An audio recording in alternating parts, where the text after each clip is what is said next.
That's right, let's get ready to rumble. What's up guys, Ian Sandusky from Lakewood Machine and Tool back here again for Practical Machinist.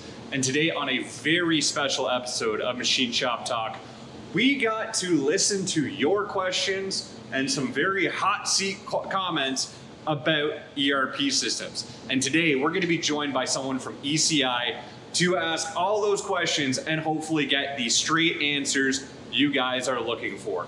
But before we do, make sure you like, subscribe, and turn on notifications below to make sure you never miss a video. Let's get into it.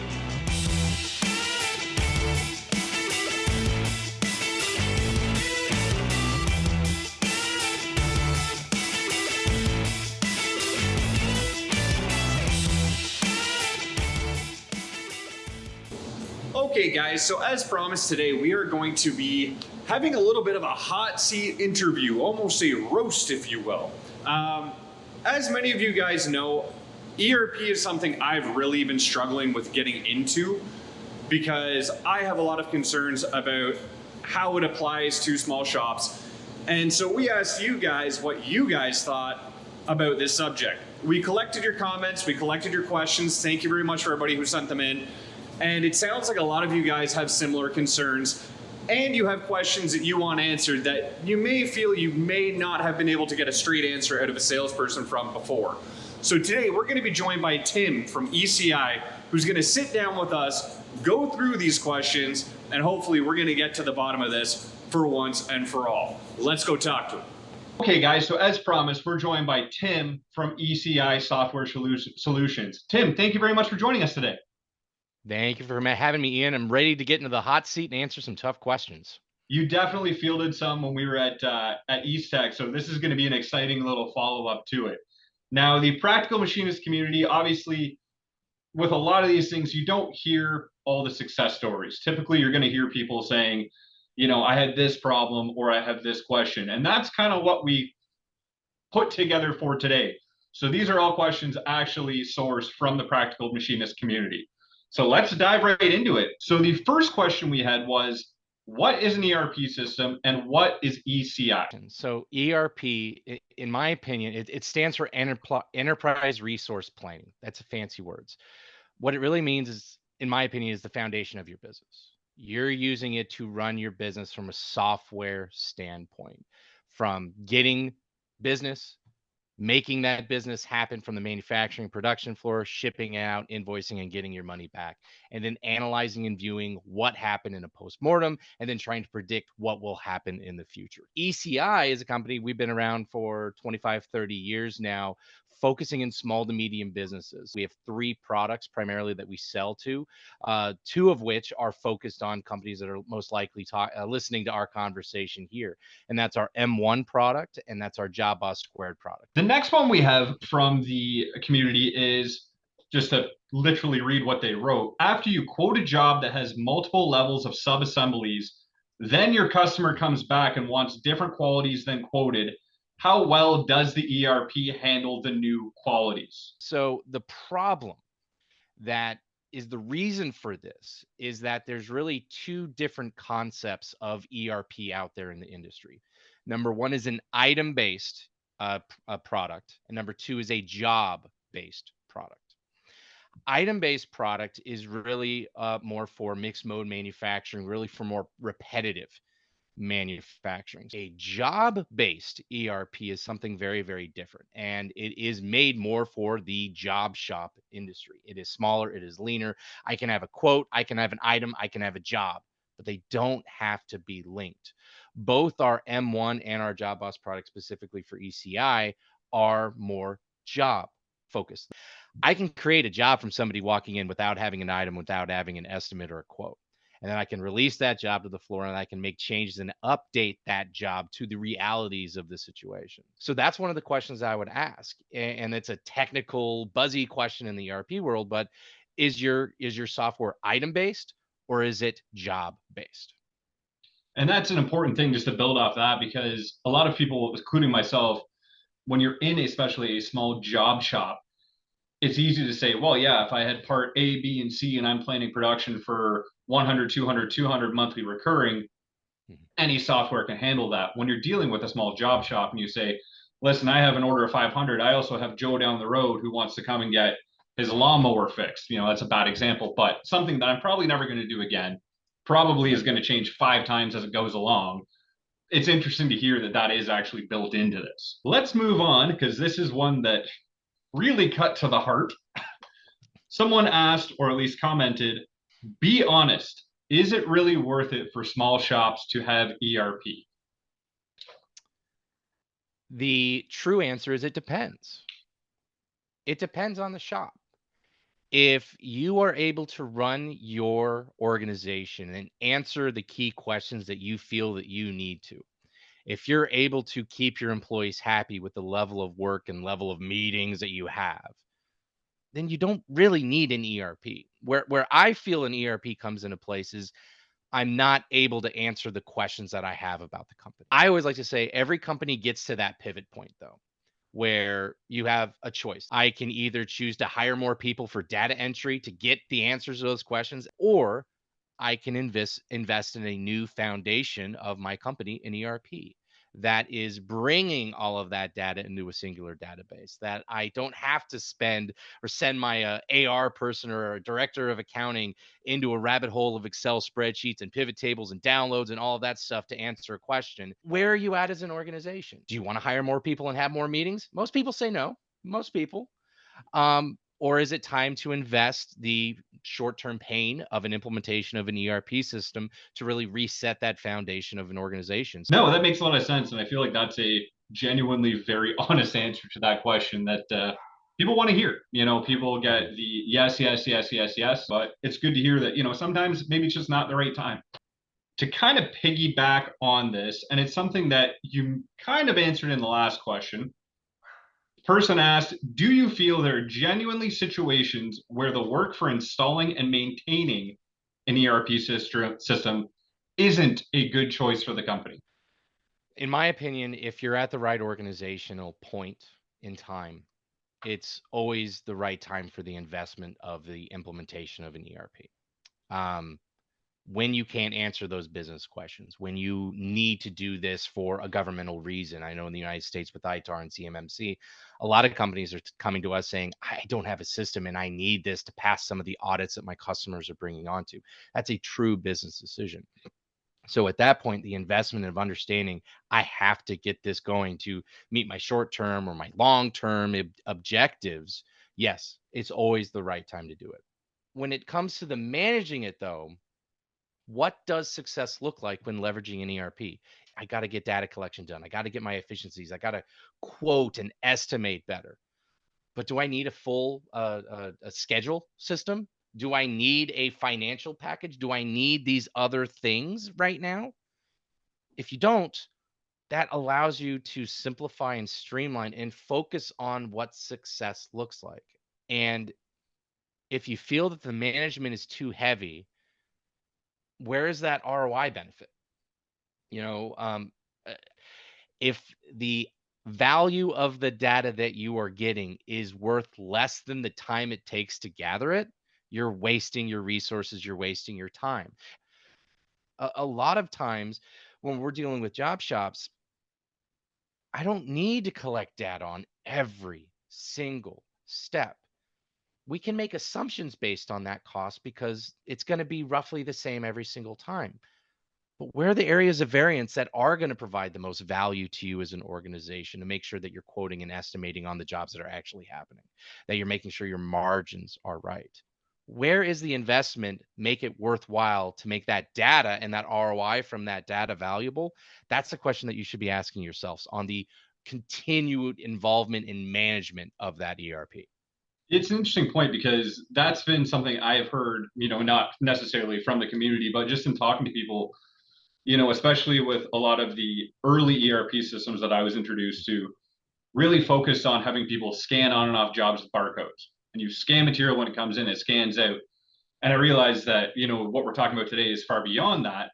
But one of the big criticisms was, I don't need to scan 2 pieces of steel coming in my shop. I keep 10 in here. Or I don't need a guy to scan on and off 30 jobs in a day because he's doing, the same thing for 3 weeks.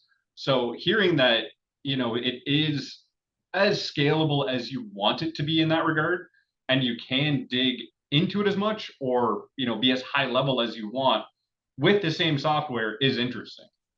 To keep it on the same track, the community was very up in arms about this.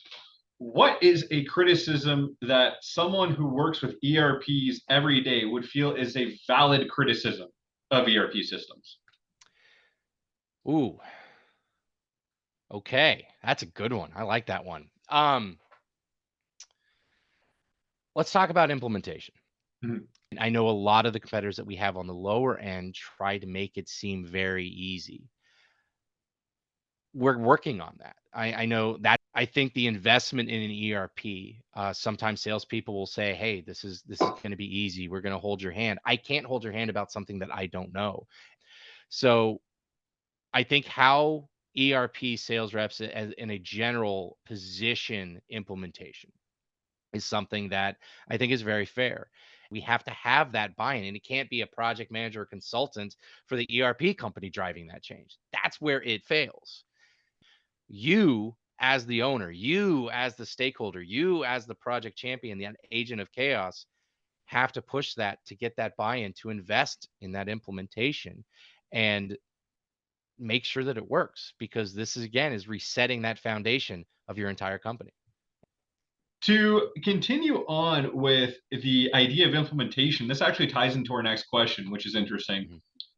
One of the users asked or stated, we've gotten feedback where it seems that, especially in small shops, the implementation process fails.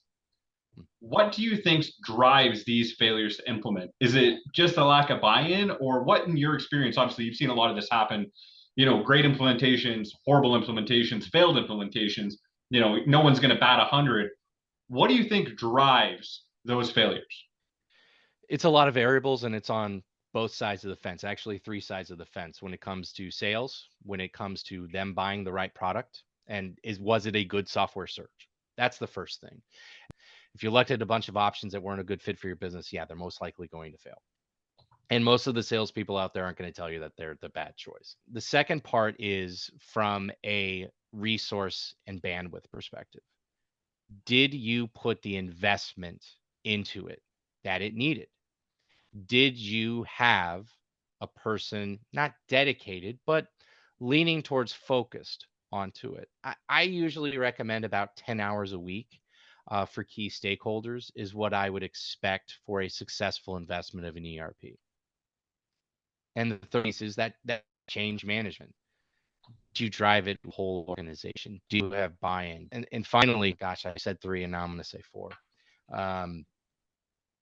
Economic uncertainty. We unfortunately have stuff happens with business, and as a company that works with small to medium businesses, we understand that.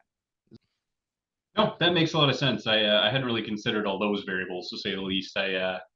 It's interesting to hear that it is a lot driven by buy-in, and that seems to be kind of a recurring theme. And I mean, from the outsider standpoint, it does make sense that if you're trying to put something that, like you say, is a big change into your company and you're not 100% sold on it, it's probably not going to go as well as it could. So to keep moving on here, we're going to read a comment from one of the users here. They stated, "We have Job Boss² at our shop. It does the job, but it's honestly janky from a user-friendliness perspective." Probably not what we all want to hear, but what kind of response would you have to a comment like that? Yeah, that is something that we were talking about with our customer advisory board, as well as looking at investments to really improve the UI UX, really looking at the usability of the software. What I always go back to is intuitiveness.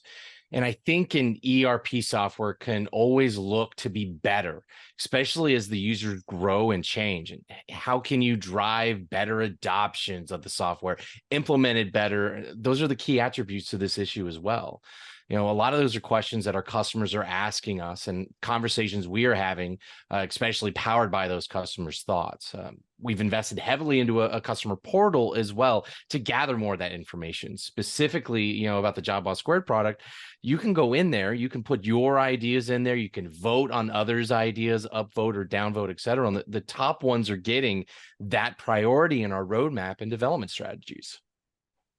To cut ECI a break, to say the least, it takes time to get things refined down. I haven't seen the UI in a little bit, so I don't know what's changed. But I guess the answer that I would give to that as well is hang on, it's coming. Mm-hmm. Yep. To move on here, this kind of ties back into an earlier question, but a user commented, tell the truth, they won't work for a small shop. Big shop, yes. Too many man hours changing things. An ERP system does not look at the next part except delivery date. A machinist will do a quick job shop job as same tools for the last part done, even if due in 4 weeks. ERP won't pick that up. So essentially what I think they're getting at is the investment in time is the issue, the small shop concern, and the realities on the floor maybe not being reflected in the ERP in their experience. That's what I'm taking from that anyway. I would agree with a lot of points that they make. Again, are the problems big enough to be able to require that level of data input? There's time. It takes your team time and investment to be able to get data into it to drive the answers that you need. I don't look at it as a size. I have one user shops with 2 employees that are a couple $100,000. It's about the questions and where you're at in your organization. I've met $50 million companies with 100, 200 employees that don't need an ERP, that are running off of Excel, QuickBooks, and hopes and dreams. That's all they're running off of right now. It's stunning and it's staggering how they could do it, but they are doing it. But eventually they get to that point. They get to that fork in the road that we mentioned. Is what questions do you have about your business? If you're not worried about data collection for all of those, if you're worried about getting products in and out, maybe it's quoting and estimating that you're really worried about. Maybe it's understanding your efficiencies, and maybe I can do that by a subset of jobs rather than 100% of jobs. So the fine tuning and really focusing on the things that are critical to your business at first, and then taking in a stage approach. If the ERP isn't getting you to ask different questions about your business because I've answered the easy ones already, you bought the wrong ERP. No, I think that's a very good answer for that one as well. To keep it rolling here, this is another scenario that a practical machinist user put forward. They stated, I have a shop in California with 5 people. I bought regular Job Boss² about 8 years ago. After 2 tries at implementation, we gave up. If you don't have a dedicated person, or if you can't sit at a computer for hours, it will never work. As a working owner, I just wasn't able to dedicate weeks for implementation. It's a lot to learn, and if you don't set it up correctly, the data won't be correct. I'm still looking for something simple that does the basics, and I haven't found anything geared for a small shop. That's a bit of a multi-layered thought. That's a mouthful, and I'll take the back end of that first. I agree. If you don't have the time to invest in the implementation and you're not setting it up right, it's going to not answer the questions that you have about your business. First and foremost, yes, 100% agree. From a standpoint of a personnel to run an ERP, yes and no. If your biggest problem is scheduling, I personally believe yes. You need a scheduling person. You need a scheduling person sitting at your desk. I need a scheduling person. Then maybe I need a production meeting, and I need the purchasing agents and the inventory team working together, or I need an ERP. So yes, investing in, I don't know if it's additional personnel, but right sizing the role of your personnel, I think, is the better way of looking at it. If scheduling is your biggest problem as a company, you need somebody devoted to scheduling. And yes, if you have an ERP, they're going to be living in that ERP. And that's a concept that I don't think a lot of people really get and understand, because a lot of companies that we talk to don't have a scheduling department. And yet they're coming to the ERP company saying, I got to get jobs out on time. My schedule's just a beast and I can't manage it. Great. This is going to be a more complicated implementation because scheduling touches everything. And you're going to need somebody to manage that piece. So yes and no. Sometimes it does take additional personnel. Sometimes I'd say most of the time it takes right sizing the role of the personnel. But a lot of companies that we work with, they can right size their personnel and reassign them to different tasks because the ERP is carrying more of that weight. I mean, the way I'm understanding it, just from that explanation, which makes a lot of sense, is that if you're putting an ERP into, if you're implementing an ERP and you're expecting that the person who usually just does your accounting is now going to be able to do accounting, scheduling, data tracking, all this stuff, and then you get frustrated that they have 4 tasks, that might be a problem with the expectation. Maybe Right. 2 people can do that job instead of 4, but if you're trying to get one person to do everything, it's going to still create work. And that is, I don't know if to call it maybe not a reasonable expectation, but the reality of it is that if you're expecting all this out of it, there is going to be more input because you're getting more out of it. Now it's going to be exponentially better, but it's still going to take more. That makes a lot of sense to me as well. Well, Tim, how does it feel after going 12 rounds with the Practical Machinist community? I gotta say, you came out the other side looking pretty good. I don't think I have any sweat on my forehead. I don't have any sweat on my arms, so I think I survived it. Tim, thank you very much for joining us today. If people want to learn more about ECI software solutions, where should they go? Absolutely. ECIsolutions.com. Email us, find us online, our Job Boss² and M1 products. You can also reach out to me directly, twatkins@ECIsolutions.com. I'd give you my cell phone number, but my wife would get mad at me, wondering where all these calls are coming from. But we're happy to have a conversation with you. I'm happy to have a business conversation with you guys and gals out there, just to help you understand is now the right time to sell you something and talk to a dirty salesperson. So there you have it, guys. Thank you very much to Tim from ECI for being such a good sport and sitting with us through this interview. You know, it's never easy to have the kind of business that you're in put in the hot seat and examined under such a microscope like this. You know, it's the same thing when people try to grill you on your pricing as a machine shop. It's a very difficult position to be in, but he was a very good sport about it. Hopefully this has helped to answer some of your questions. If you have any further questions for ECI, feel free to drop them in the comments below. We'd love to hear what you guys think. You know, that's what ECI is trying to do, is hopefully get to the bottom and address some of these concerns that you guys may have. So please feel free to drop those in the comments below. As always, make sure you like, subscribe, and turn on notifications below to make sure you never miss a video. Thank you very much for watching, guys. You take care.